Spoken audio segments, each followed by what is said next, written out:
اب اس کا سہرا کس کے سر جاتا ہے، یہ اس کے لیے بہت لمبی فہرست بنانی پڑے گی.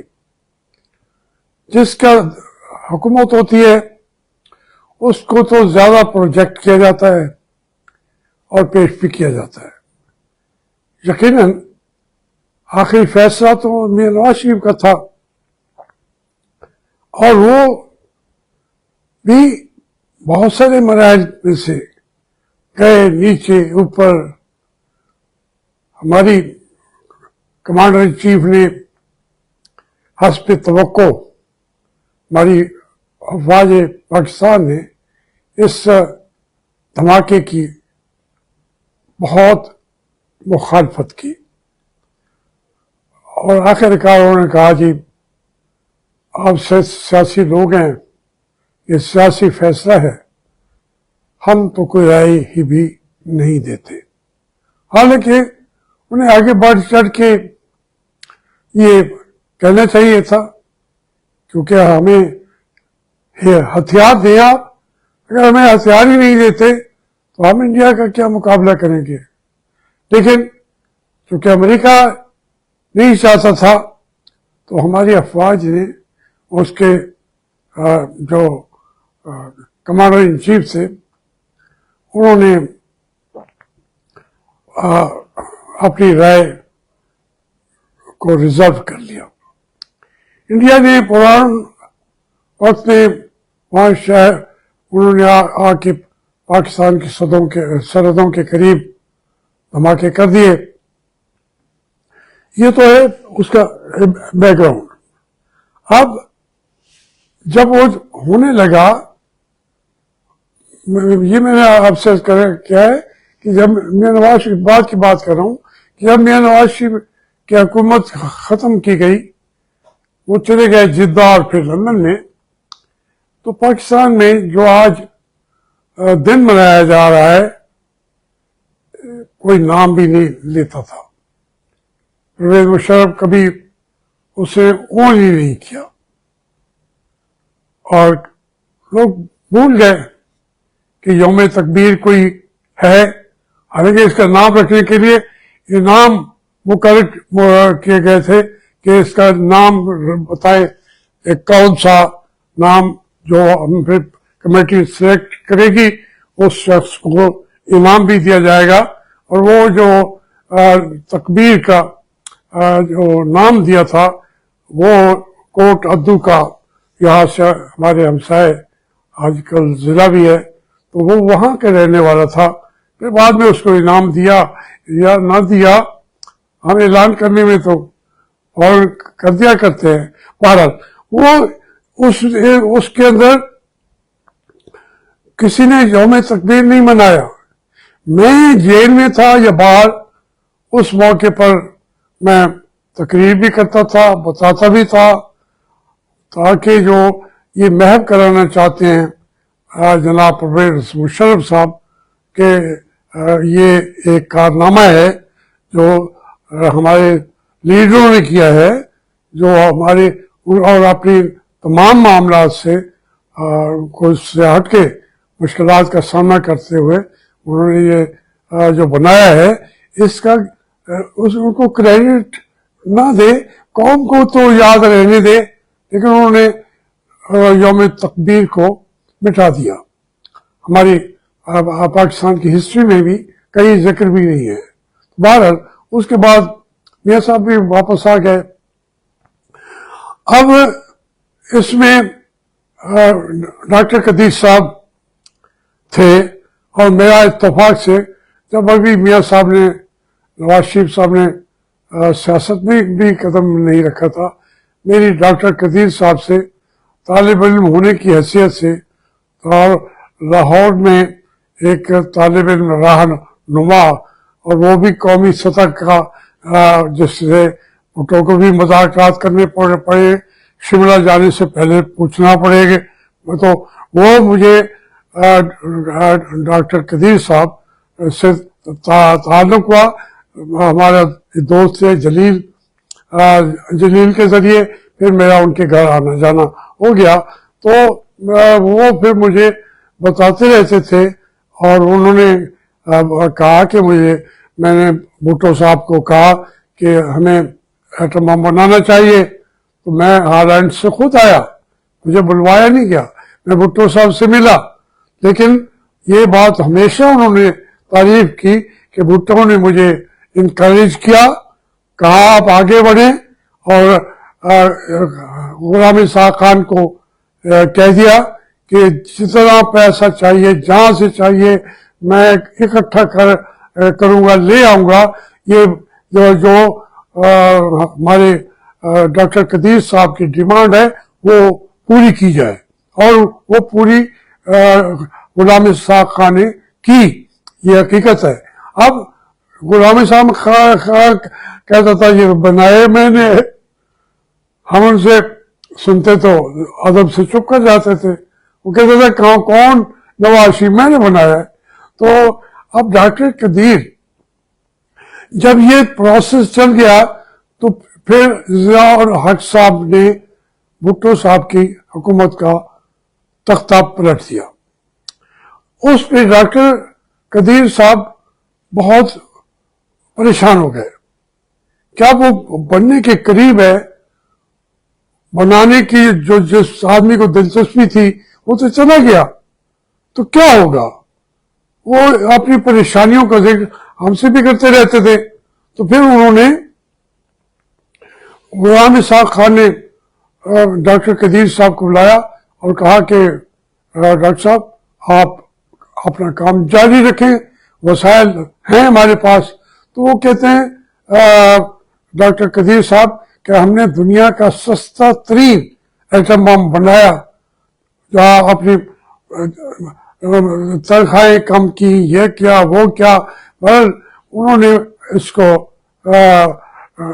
کہا کہ وہ ضیاء الحق کے ابتدائی سالوں میں ہمیں کہا کام میں کہ وہ کام میں نے کر دیا ہے۔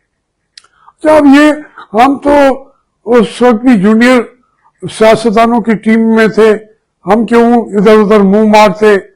جب لوگ کہتے کہ سنا ہے جی کہ ایٹم بم بن چکا ہے تو ہم منہ ہاں میں سر ہلا دیتے۔ تو پھر ضیاء الحق صاحب کو جب انہوں نے دیر لگائی تو ڈاکٹر قدیر صاحب پریشان ہو گئے۔ وہ کہتے تھے اگر یہ چیف مارشل ایڈمنسٹریٹر ہے تو یہ اگر یہ بھی دھماکہ نہیں کرتا پھر کوئی یہ دھماکہ نہیں کرے گا، یہ ہمارا بنا بنایا چیز پاکستان کو محفوظ کرنے کے بجائے پاکستان کے لیے مشکلات پیدا کر دے گی۔ تو ضیاء الحق نے اپنے تعلقات امریکہ سے پیسے تو دیتے رہے لیکن مکمل بھی ہوتا گیا، پھر میزائل بھی بننا شروع ہو گئے، لیکن ضیاء الحق نے دھماکے سے احتراز کیا، یہ بزدلی تھی، نہیں وہ کیا، لیکن یہ کہیں کہ کسی نے اس پہ اپنی قوم سے اس ایشو پہ غداری کی، وہ کسی نے نہیں کی۔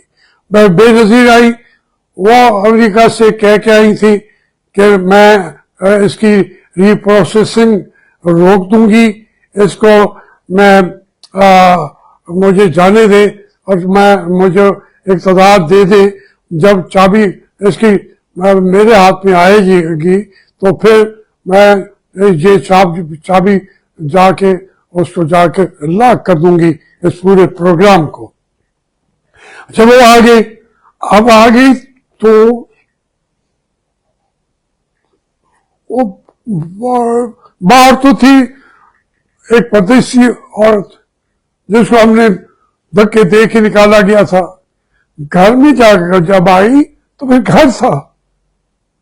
اس نے کہا کہ اس پروگرام کو بھی جاری کریں اور جو چاہیے مجھے وہ بتائیں۔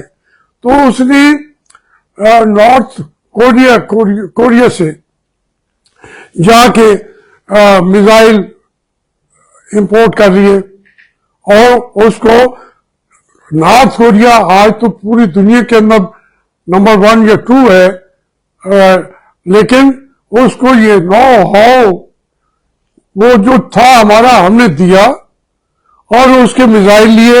میزائل بھی اس وقت کی جو پوری یہ ویپنوں کی ہے دنیا، اس کے اندر نمبر 1 میزائل پاکستان کے پاس آ گئے. چائنا کے پاس بھی نہیں تھے، رشیا کے پاس بھی نہیں تھے، امریکہ کے پاس نہیں تھے. ہم نے کیونکہ اس کی ہیلپ کی، سو انہوں نے بھی ہماری ہیلپ کی. اور یہ کیا کس نے؟ محتمہ بے نظیر بھٹو شہید. تو اختلاف تو نہیں ہے میرے، تو ان سے رہے ہیں، سب سے رہے ہیں. اب وہ باتیں آپ چھوڑیں گے، وہ ہوگی پاکستان کے لیڈروں نے اس کو سرنڈر نہیں کیا. پھر میاں نواز شریف کا دور آ گیا.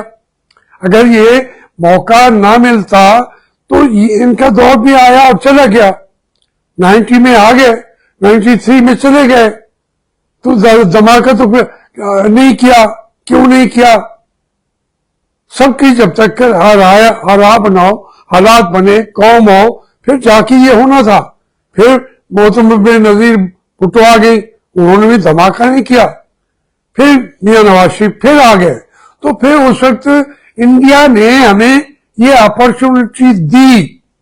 وہ چونکہ جارے ملک ہے، اس کو بڑا آگے بڑھنے کا شوق بھی تھا، اور اس پورے علاقے کا چودھری بننا چاہتا تھا ایشیا کا. اب تو دنیا کا چودھری بننا چاہتا ہے. پہلے ہی دہلا تکردی میلہ میلہ، وہ انڈیا یہ چیز ہے. پہلے نہیں دہلا، اور وہ اس کو چند پیسے آ گئے اور وہ اب میلہ میلہ کرتا ہے. لیکن پاکستان نے، یہ اللہ کا کرم ہوا کہ یہ ہمیں سپورٹ دی چائنا نے. آج چائنا سارا کچھ پاکستان پر نچھاور کرنے کے لیے تیار ہے. بہرحال 28 کو جو دھماکہ ہوا وہ کیا میاں نواز شریف نے. اب اس میں جو سیاستدان ابھی آگے نہیں تھے، کوئی جونیئر تھے، کوئی کچھ تھے، اس کی وہ یہ تو ایک آپ کو میں وہ کہانی سنا رہا ہوں، بیک گراؤنڈ بتا رہا ہوں. اب اس کا سارے لوگ جو ہیں وہ اس کا کریڈٹ لینے کے لیے ہر ایک تیار ہو گیا کہ ہم نے کرایا. ہمارے گور ایوب صاحب نے بھی کتاب لکھ دی، ڈاکٹر قدیر صاحب نے بھی کہنا شروع کر دیا. نواز شریف صاحب نے تو پہلے 6-7 سال تو نام ہی نہیں دیا. تو پھر انہوں نے بھی کہنا شروع کر دیا، بھائی میں نے بنایا، میں نے وہ بٹن پہ ہاتھ رکھا تھا 28 مئی کو، ہم 28 مئی والے ہیں. تو وہ 28 مئی اس طریقے سے ہو گیا. لیکن جو کریڈٹ لے رہے تھے اس میں کبھی بھی ہمارے جنرل نہیں ہوتی، یہ ہوتی نہیں ہے. جب لڑنے کی بات آتی ہے یہ کبھی نہیں لڑتے. آپ یقین کریں، یہ چیزیں میری باتوں پہ آپ کرتے ہیں، آپ دیکھتے نہیں ہیں میڈیا کو. آپ انٹرویو بیٹھ کے دے رہے ہیں، وہ وہاں پہ ٹی وی پہ بھی وہ کہتے ہیں 24-25 سال کے لڑکوں نے یہ کارنامہ سر انجام دیا ہے. وہ مطلب یہ جو ٹیکنالوجی ہے یہ یہاں تک پہنچی ہوئی ہے کہ انہوں نے بیٹھ کے ان کا پورا سسٹم جام کر دیا گیا. اور پھر انڈیا پر رحم کرتے ہوئے بعد میں اس کے سسٹم کو جو لاک کر دیا تھا، اس لاک کو جو لاک کر دیا گیا تھا، پھر اس سسٹم کو ان لاک جو تھا اس کو پھر انہوں نے اس کا لاک ہٹایا ہے، اور انڈیا کی ہر چیز جام کر دی تھی انہوں نے. اور پھر موقع آئے گا تو وہی لڑکے جو 24 سال 23 سال 25 سال کے ہیں پاکستانی، اٹھا کے انہوں نے پھینک دیا ان کو. ٹھیک ہے، کوئی بات نہیں، اس کے پیچھے ایک ڈھانچہ تو ہوتا ہے نا. وہ ہمارے فیلڈ مارشل صاحب جو ہے وہ کہتے ہیں ہم نے کیا، ملکوں کے اندر بھی جاتے ہیں، عزت ہے، احترام ہے، ہونا چاہیے. اب ان 4 لڑکوں کو جو 24 سال سے وہ تو نہیں دنیا پہ جائیں گے اور اس کو سلوٹ ماریں گے لوگ کہ انہوں نے یہ پورا سسٹم اس کا بند کر دیا تھا انڈیا کا. ان کو تو کریڈٹ کی ضرورت بھی نہیں ہوتی. ہم نے زمانے میں بھی بہت ساری چیزیں اپنے ملک کے لیے ایسی کی ہیں جو بتائیں تو حیران ہو جائے گی دنیا. تو یہ اس حالات کے اندر جب یہ جو تھا 28 مئی اس سے 4 دن پہلے میں جنیوا میں بیٹھا تھا. مجھے پتا چلا کہ کیبنٹ کی میٹنگ ہو رہی ہے اور یہ ڈیسائیڈ کرنا ہے اور آپ نے بھی پہنچنا ہے. مجھے کوئی رستہ نہیں مل رہا تھا. میں وہاں سے زیورچ سے پیرس سے لندن، لندن سے دبئی سے لاہور، پھر یہاں سے بائی روڈ پہنچ گیا. 2 دن سفر کر کے کیبنٹ ہو رہی تھی. میں نے شیو نہیں کرائی، میرا برا حال تھا، اس کے باوجود میں کیبنٹ کے اندر پہنچ گیا. اور وہ جو تقریب میں نے کی جس میں نواز شریف نے لکھ کے بھیجا مجھے، جو کابینہ تھی وہ تو تقسیم تھی. سرتاج الدین نہیں چاہتے تھے، اسحاق خان نہیں چاہتے تھے، جنرل مجیب نہیں چاہتے تھے، ہمارے جو راجہ صاحب بھی وہ بھی نہیں چاہتے. جو لوگ اپنے آپ کو سین ایلیمنٹ سمجھتے تھے وہ کہتے تھے دھماکہ نہ کیا جائے، لیکن قوم کہتی تھی کرو دھماکہ. تو اس پر پھر ہر ایک نے باتیں کی. میں نے جو تقریر کی اس پر نواز شریف کو لکھ کے مجھے بھیجا، وہی جو لکھ کے چیک بھیجی کہ Javed Hashmi I am proud of you. کیونکہ اس ایک تقریر نے، میں کہوں کہ اس ایک تقریر نے پاسا پلٹ دیا. لیکن کیا میں کہوں میں نے بنایا ایٹم بم؟ میں پاگل ہوں.